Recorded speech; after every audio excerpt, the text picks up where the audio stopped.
Bank.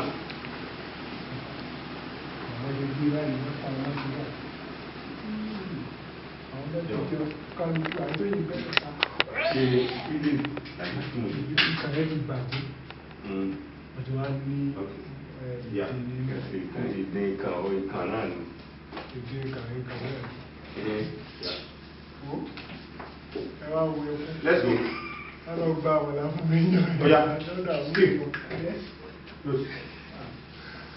Okay, are you taking out the mic?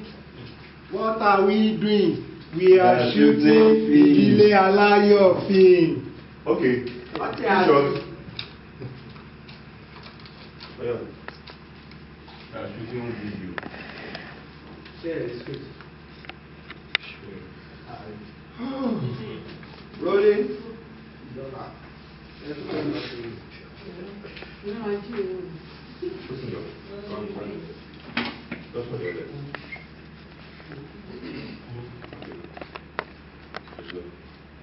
Okay, are you ready? Now ready. Action. Drop the script. Boom, Ìṣerépá inside. Exactly.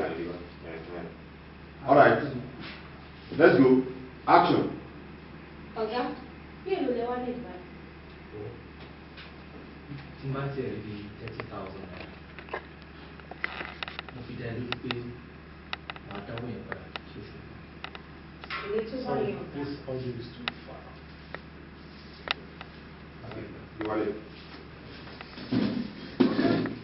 All right. Okay, let's go now. Action. Ọ̀gá bí learning. Pick up. Ọ̀gá, bí èlò lẹ wá lè gbà? Tí bá tiẹ̀ rí bíi 30,000 naira, mo fi dá lórí pé màá dáwọ́ yẹn padà kóṣù tó parí. Èlé tó bá yẹn ọ̀gá. Tí ẹ bá máa ṣé mo lè ṣe owó yẹn ní 50k? Torí mo mọ̀ pé máa ní ìdí change díẹ̀ fún àwọn ìnáwó pẹ́pẹ́. Àwọn ọmọ dúpẹ́ o. Bí ìgbà wà ní kí wọ́n á gba owó yẹn. Lónìí.